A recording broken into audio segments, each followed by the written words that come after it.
Baik, selamat malam. Assalamualaikum warahmatullahi wabarakatuh. Mungkin kita mulai saja, sekalian untuk menunggu yang lainnya untuk bergabung. Baik, selamat malam. Assalamualaikum warahmatullahi wabarakatuh. Salam sejahtera Bapak Ibu semuanya. Perkenalkan, saya Arsi Romadonisa. Saya guru di SDN 1 Ardimulyo, Kecamatan Singosari, Kabupaten Malang, yang akan menjadi host dan moderator pada acara diseminasi budaya positif yang akan disampaikan oleh Bapak Suliswanto SPD, calon guru penggerak angkatan 9 dari SD Negeri 4 Toyomarto, Kecamatan Singosari. Bapak Ibu yang berbahagia, kami sangat mengapresiasi kedatangan Bapak Ibu pada acara tatap maya pada hari ini, karena ini menunjukkan bahwa kepedulian kita sebagai guru, sebagai pendidik, dan sebagai orang tua yang ingin memberikan pendidikan, lalu pengajaran, disiplin pada anak dan siswa, dan agar kita bisa memberikan suatu pelayanan yang terbaik untuk anak-anak kita di masa depan. Baik, acara selanjutnya yaitu doa. Agar acara lancar ke depannya, marilah kita berdoa menurut agama dan keyakinan kita masing-masing. Berdoa dipersilahkan.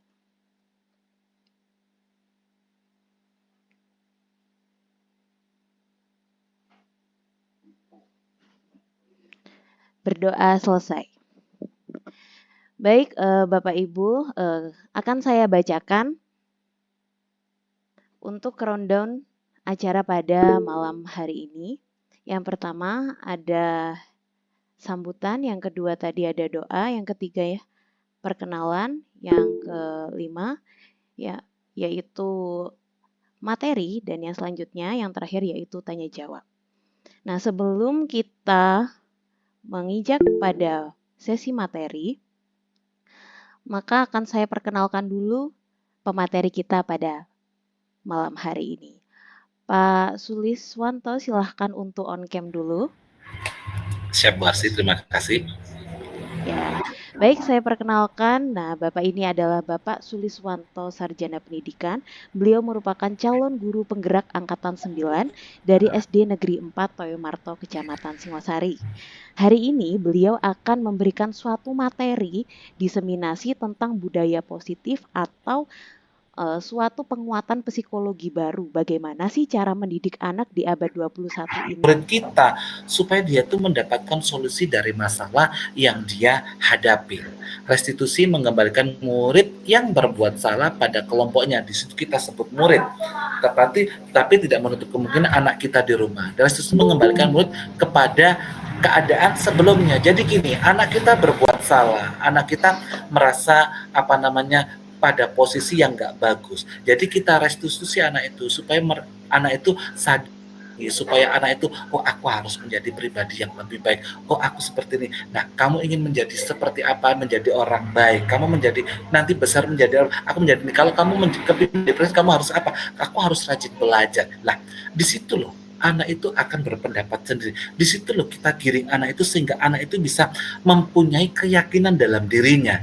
Itulah yang kita lakukan manfaat dari restitusi seperti itu. Jadi kita memberikan solusi, kita membuat keyakinan pada diri anak itu sehingga memunculkan sesuatu yang lebih baik dalam diri anak tersebut.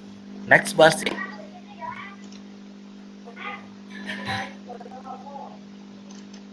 Ya. Nah, di sini dihukum oleh penghargaan. Ada kata dihukum, ada kata penghargaan. Biasanya ada dihukum oleh penghargaan. Ternyata kadang penghargaan yang kita berikan kepada anak, kepada peserta didik kita, ternyata itu bisa memenjarakan anak kita. Itu bisa memenjarakan peserta didik kita. Kenapa seperti itu? Nah, Dianggapan seperti dihukum oleh penghargaan itu maksudnya gini, penghargaan tidak efektif. Nah, penghargaan yang kita berikan kepada anak itu ternyata tidak efektif. Kenapa disebut tidak efektif? Contohnya seperti ini, mungkin di rumah, mungkin di sekolah, anak-anak yang bisa menyelesaikan tugas lebih awal akan Bapak kasih hadiah pensil. Nah, jadi anak-anak itu akan bekerja terus lebih cepat karena ingin mendapatkan hadiah. Setiap hari anak itu akan belajar lebih cepat, belajar lebih baik lagi. Tujuannya dia hanya ingin mendapatkan hadiah. Tapi dia tidak menanamkan pada nilai dirinya, dia belajar untuk mendapatkan ilmu, dia belajar untuk mendapatkan pengetahuan, tapi tujuan utamanya dia belajar itu hanya untuk mendapatkan hadiah. Itu seperti itu. Berarti itu yang kita sebut tidak efektif seperti itu, karena keyakinan dalam dirinya belum terbentuk dengan baik. Kemudian penghargaan merusak hubungan. Biasanya kita itu yang namanya kita punya anak 1, 2, 3, di sekolah juga anaknya banyak banget. Bahkan kalau kelasnya yang gemusnya sampai 40, bahkan sampai 50, itu seperti itu. Wah, kamu pintar sekali, kamu mendapatkan juara 1. Ada seorang guru yang yang bilang pada muridnya seperti itu, kamu juara 1, wah kamu juara 2, wah pintar sekali kamu, dan sebagainya. Sampai guru itu tidak tahu, padahal guru tujuannya untuk memotivasi anak-anak yang lain, tetapi asumsi dari murid yang lain, iya entenya aku nggak pinter, iya encene aku bodoh, iya encene aku nggak iso, pantesan aku nggak dipuji-puji, pantesan arek ikut tok sing dipuji. Nah, di situ akan merusak hubungan antar teman. Karena apa? Di situ secara nggak langsung ada gap yang terjadi dari kata-kata guru tadi itu. Sama halnya kalau di rumah, wah kakak pinter sekali, kakak sudah bisa menjuarai festival itu tadi. Nah, sedangkan adiknya itu nggak dapat pujian dan lain sebagainya. Yang pintar selalu dipuji, yang nggak pintar nggak mendapatkan pujian dan sebagainya. Disitulah akan ada kesenjangan, ada gesekan hubungan, walaupun tidak ketara, tetapi gesekan itu ada. Maka dari itu kita sebagai orang tua itu kita boleh memuji, kita boleh memberi penghargaan kepada anak kita, tetapi penghargaan itu sesuai porsinya. Kadang kita sebagai orang tua itu terlena dengan keberhasilan anak kita, akhirnya anak kita pun terlena dengan dengan penghargaan yang kita berikan. Akhirnya yang terjadi apa? Keterlenaan anak kita akan pujian kita menjadikan anak itu akan jalan di tempat, karena anak itu merasa puas dengan hasil capaiannya. Nah, di situ yang tidak kita sepakati. Terus penghargaan mengurangi ketepatan. Jadi ada penghargaan yang tidak tepat posisi. Ada penghargaan yang tidak tepat posisi, maksudnya harusnya sih kita nggak usah terlalu orang tua itu aduh ini banget, padahal masih ada jenjang berikutnya. Akhirnya di jenjang berikutnya tentang nggak ada, akhirnya kan ada kekecewaan di sana. Nah, itu kurang tepat. Penghargaan menurunkan kualitas di situ.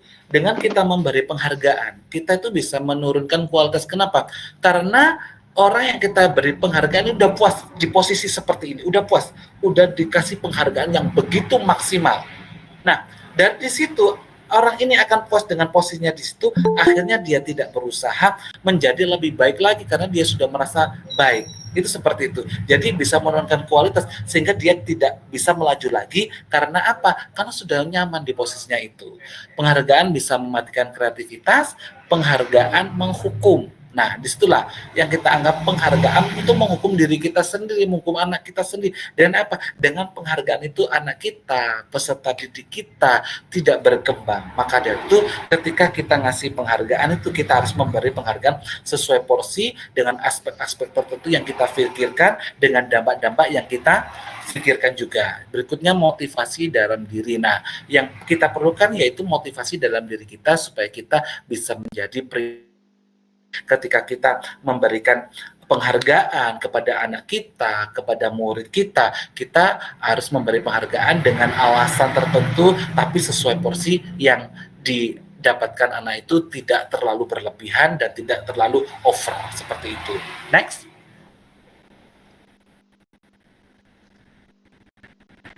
Nah, di sini keyakinan kelas. Dari tadi kita ngomong keyakinan.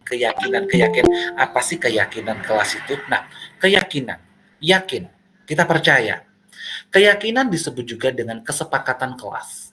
Jadi guru dan siswa berdiskusi hal apa yang bisa dilakukan bersama dan harus dipatuhi pula. Jadi keyakinan kelas itu kenapa kok kita melibatkan siswa?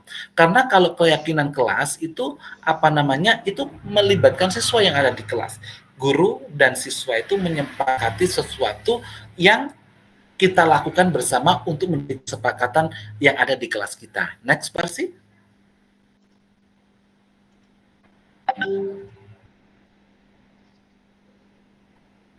Ya. Nah, keyakinan kelas ada prosedur-prosedur yang harus kita lalui. Yang pertama, kita mempersilahkan warga sekolah atau murid di sekolah kita untuk curah pendapat. Kita curah pendapat sama anak-anak bersama-sama. Keyakinan kelas apa sih yang perlu kita sepakati? Seperti apa? Nah, itu kita curah pendapat bareng-bareng, suruh anak-anak untuk berpendapat bersama-sama, bebas, apapun kita bolehkan. Berikutnya, setelah anak-anak bisa mencurahkan pendapatnya untuk keyakinan kelasnya, kita catat, masukan-masukan itu kita catat semua, setelah kita catat, kita susun keyakinan kelas itu menjadi kalimat-kalimat dalam bentuk yang lebih baik. Biasanya anak-anak itu ada bentuk negatif. Nah, kita rubah menjadi bentuk positif. Seperti contoh, kalimat negatifnya seperti ini. Jangan berlari di kelas atau koridor. Kalimat positif kita rubah menjadi kalimat positifnya seperti ini. Berjalanlah di kelas atau koridor. Jadi kita buat kalimat positif. Kenapa? Kita beranggapan bahwa sesuatu yang positif akan memberi aura positif pada lingkungan sekitar. Sehingga ketika kita membaca sesuatu yang positif, kita akan bereaksi pada tubuh kita, sehingga kita juga akan berpikir secara positif juga.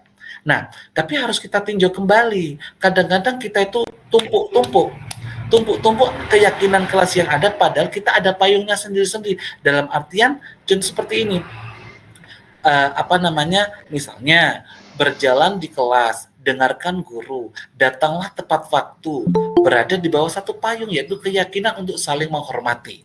Iya kan? Nah, biasanya misalnya di kelas ada keyakinan kita beramal, kita melakukan doa bersama, kita melakukan itu bisa satu payung hukum. Payung hukumnya itu apa? Kita melaksanakan kegiatan keagamaan. Jadi kita rajin melaksanakan kegiatan keagamaan. Jadi harus ada payung, kita pilih-pilih, kita kelompok-kelompokkan seperti apa. Yang itu membentuk keyakinan kelas.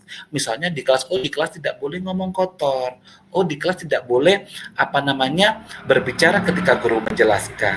Di kelas tidak boleh makan, minum, dan lain sebagainya. Itu keyakinan yang harus kita sepakati. Dengan keyakinan kita sepakati semua, jadi kita akan mematuhi keyakinan itu. Dengan cara apa? Keyakinan-keyakinan itu kita tulis, kita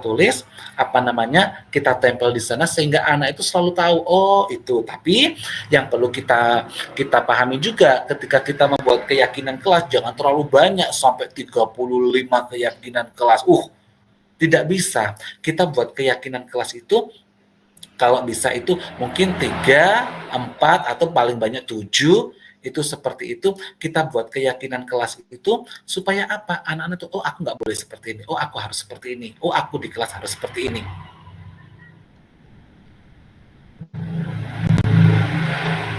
Ya.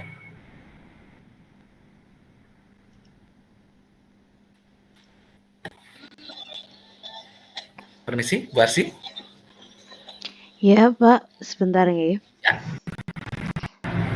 Mohon maaf. Jadi keyakinan kelas itu yang kita tanamkan kepada anak-anak itu kesepakatan bersama. Jadi kesepakatan bersama itu akan kita patuhi bersama. Jadi anak-anak ingat, ini kita harus seperti ini di kelas.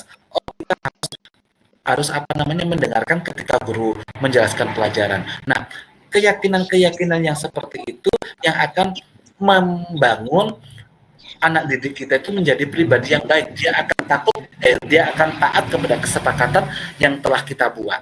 Jadi kita tempel di tembok, kalau di rumah kita tempel di meja belajar. Bagaimana keyakinan yang ada di rumah? Misalnya jam sekian itu harus belajar, harus melaksanakan sholat dan lain sebagainya. Nah, keyakinan kelas seperti itu yang akan membentuk anak kita itu, oh aku waktunya seperti ini, oh aku di rumah harus seperti ini, oh aku ke orang tua harus seperti ini. Nah, keyakinan kelas yang kita buat itu suatu kesepakatan. Kita tidak bisa membuat keyakinan ke kelas, keyakinan yang ada di rumah, orang tua membuat sendiri, guru membuat sendiri, itu tidak bisa, karena keyakinan itu harus kita sepakati semua anggota yang ada di sana. Kalau di rumah, keyakinan rumah seperti apa. Nah, kesepakatan itu yang akan kita buat